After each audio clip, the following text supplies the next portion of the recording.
This is going to be a response video, probably also going to be the first in a series following a miniatures wargames project that I'm working on. I don't usually do response videos, but it's my channel, that's what I feel like doing today.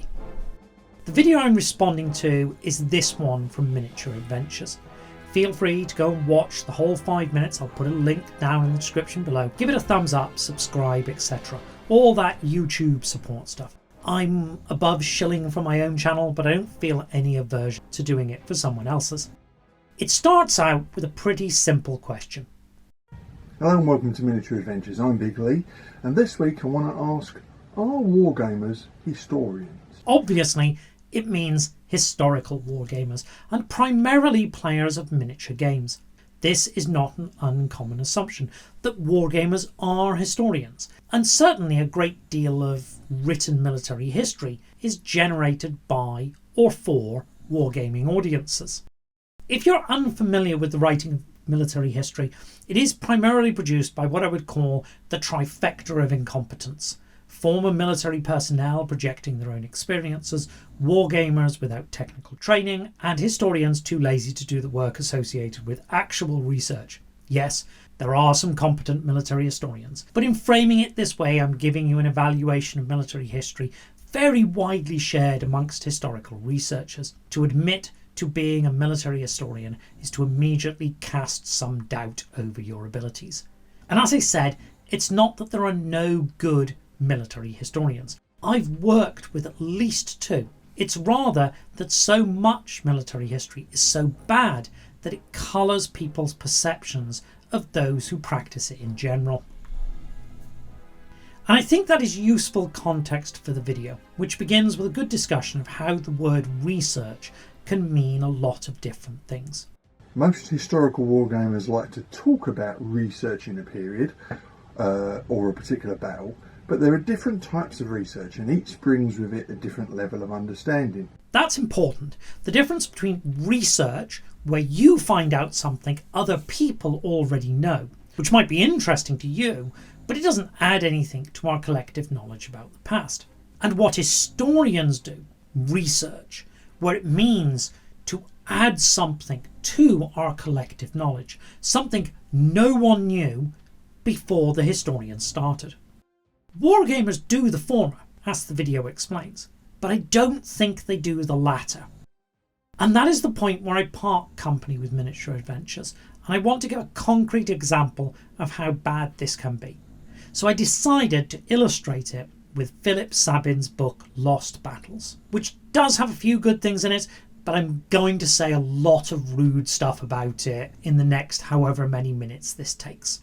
Sabin's book provides a set of miniature wargames rules for the ancient world, specifically classical Greece, the Hellenistic period and the Roman Republic. Claims to use those wargames rules as a model with which to test historical hypotheses and thus gain insight into military history.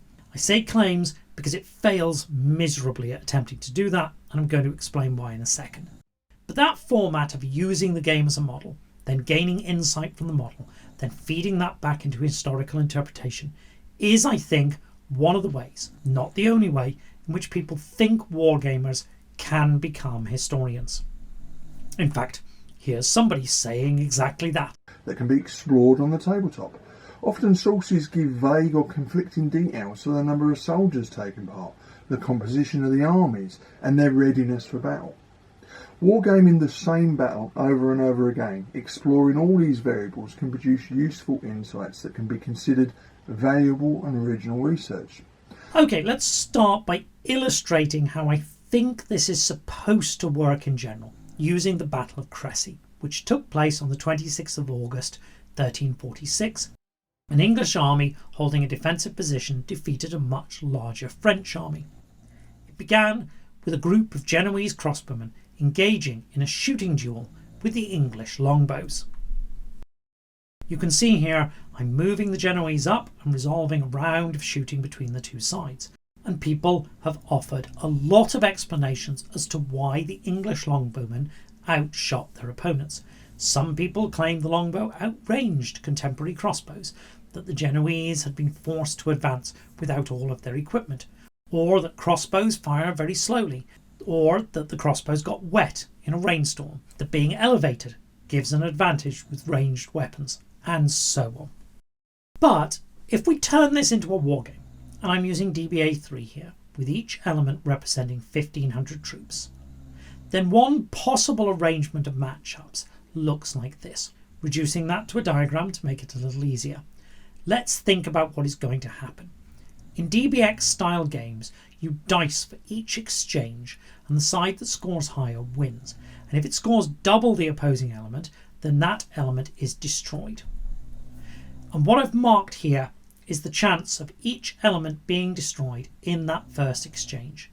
In the middle, you can see that it is even odds, but on the wings, where the English are bringing more bows to bear, that shifts a lot. Because the supporting bow in each case cannot be destroyed, and as a result of the support it provides, the Genoese element is much more likely to be destroyed and the English element much less likely. Typically, the English would expect to lose 1/3 of an element, while the Genoese crossbows would expect to lose a little over 2/3, double the expected losses of the English. So this is an example of what I think people assume wargames can do, because the moment you turn this into a wargame, you realise how silly all of the military history explanations are. 6,000 crossbows are not going to outshoot 9,000 longbows. It doesn't matter which weapon is better, unless one is massively superior to the other. Every attempt to work out why the longbow was superior in 1346 is fundamentally misconceived, because it doesn't need to be superior. The English would have won even if they were slightly worse. Okay, so I think that is how people generally imagine this would work, and there's a whole bunch of epistemological issues, but let's just assume it does like that for now and take that as a basis. And now let's look at how Sabin uses that basic framework in Lost Battles and why it's so problematic. Sabin begins with a set of competing accounts for different ancient battles, beginning with Marathon in 490 BC and finishing with Pharsalus in 48 BC. Despite what the name of the book might imply, these are actually the most well-known of ancient battles, the ones for which the best sources survive, and which have received the greatest study from modern historians. He then uses his model, the wargames rules, to reconstruct what he calls fighting values for the different sides in each battle. His guiding principle is that the historical victor should have a greater value because they won, but only slightly greater because otherwise the obviously overmatched side would have refused battle. In order to avoid misleading you, I need to say up front that this is not merely disputable, it's categorically wrong. But it's probably not obvious why that is. Let me begin by showing that the answer is definitely wrong. I think a lot of people assume that it's hard to establish right or wrong answers in history, that one of the differences between history and hard sciences is precisely that. But actually, it's usually only difficult to show that an answer is right. There are lots of wrong answers, and in most cases, you can prove fairly easily that they are in fact wrong. In this case, we'll list the modest number of hoplite battles that kick off the book to illustrate the problem. There are 10 of these. We'll start by excluding 2 because it's ambiguous in wargames terms which side was victorious at Cunaxa and Mantinea. In the first case, both sides were left on the battlefield, and in the second, both sides claimed to have won, which leaves 8. You can see that in all 8 cases, Sabin follows the same procedure and assigns the historical victor a superior fighting value, an advantage that ranges from about 6% to 33%, and appears to average out at about 17%. It would actually be a bit lower than that if we excluded Coronia, where the advantage is much larger than any of the other battles. We need to employ a thought experiment. Let us imagine that you are playing 8 games of any historical war game in which your opponent enjoys, typically, an advantage of 17%. To put that in DBA terms, That is equivalent to giving up 2 of the elements in your army and playing with 10 elements against your opponent's 12. Or to use an older wargame as an example, it's like starting a chess game, a bishop and knight down. Are these lost positions? No, of course they're not. I have played campaign games of DBA in which army sizes vary based on events in the campaign, and I've won games from as much as 4 elements down. When I started playing chess as a child, my father gave me queen odds. I just checked now and I can beat the weakest of computer opponents from a bishop and knight down fairly easily. Faced with a 1 in 6 disadvantage, if we played 8 games, most of us would expect to win some of the games. We would expect to be lucky sometimes, and sometimes we might just expect to outplay our particular opponent on the day. We wouldn't win half of the games, but maybe 2 or 3, certainly at least 1. And that means this reconstruction by Sabin has to be wrong.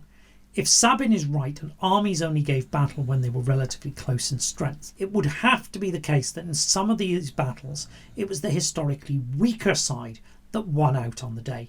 So categorically, without any question, some of Sabin's reconstructions are wrong in principle. There's an old adage in marketing that 1/2 of the money spent on it is wasted, but nobody knows which half. I think that same problem applies here. The offending step in Sabin's process is when the historical victor is assigned a greater fighting value than the defeated side. We know that that step has to be wrong, that sometimes the defeated side had the greater fighting value, to use the terms of this model. And no, it's not the model. You can't rescue that last step in the reasoning by replacing the conventional dice-based wargame with a more deterministic model. As I, a very mediocre chess player, just got demonstrating, I can thrash an inferior opponent, even a bishop and a knight down. No dice. Even if you made the model entirely deterministic and replaced any agency, you would still find yourself with initial positions where some emergent property of the model overwhelmed the respective fighting values, and some of the reconstructions would still be wrong. To understand why Sabin is wrong, it's necessary to understand the role wargames have played in his thinking. Sabin has a very long involvement in wargames. They've designed at least one that was published by Victory Point Games. They participated in the Society of Ancients Battle Days. In 2015, they lectured on the battle on the Hydaspes. It's a weird thing for them to lecture on. They're not particularly well qualified. They don't really understand the historiography. But to be perfectly honest, it's a battle where wargamers in general have very ropey understandings of the historiography. So I'm sure they couldn't have got anybody better qualified to speak on it. I raise all of this not to give me a chance to bash Sabin's intellectual credentials. Yes, I realise I'm doing a lot of bashing Sabin's intellectual credentials, but I'm also hyper-focusing on a relatively narrow part of Sabin's academic work. I'm ignoring the fact that you can go onto a repository like JSTOR and find 29 entries associated with Sabin, and actually, while some of them are military history, a lot of Sabin's work is to do with modern conflict studies, and I have no idea how good that is. It may be genuinely good research. I haven't read it, and I would not be qualified to evaluate it if I had. But, like I said, some of Sabin's actual academic work, not just the Lost Battles book, is about ancient military history. And I want to pick up here a thread of that from an article in the Bulletin of the Institute of Classical Studies. It's worth noting that Sabin thanks Duncan Head, a well-known wargamer, at the beginning of this article. The first thing to understand is that in the very strong form, Sabin clearly believes this statement, that an army could maintain relatively close proximity to an enemy army and still avoid battle, even when the enemy was determined to engage them. That is simply not supported by any ancient source material. To avoid battle an army needed to maintain a substantial distance. In proximity, even two armies whose commanders were not seeking a pitched battle could end up fighting one. And the extension which Sabin makes from this, that since commanders would only seek battle when they had a good chance of victory, that two forces would have to be relatively close to equal, that is absurd. How would a commander know? We have some reason to doubt commanders could accurately gauge the effective strength, numbers, morale, readiness of their own forces. How on earth could they accurately assess that of their opponents? In fact, in the very period we're talking about here, contemporaries often credit the decision to fight an action more to prophecies and auguries than detailed intelligence gathering.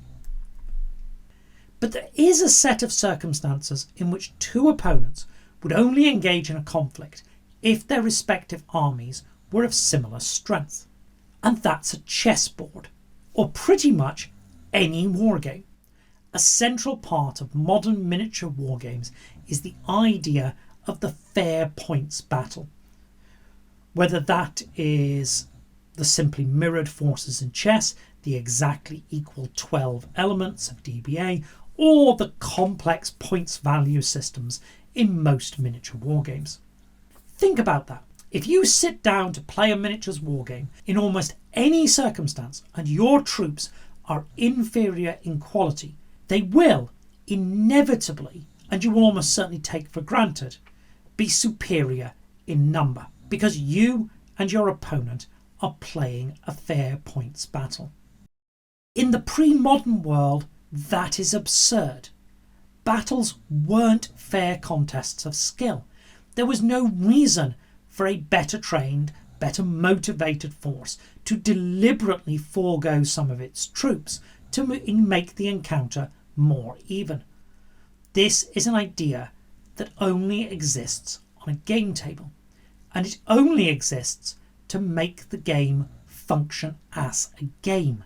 It has no simulation value. And I hope it's clear where I'm going with this. Lost Battles is not wrong in its details. Well, it often is, but that's not the problem. It's fundamentally wrong in the entire conception of its research project.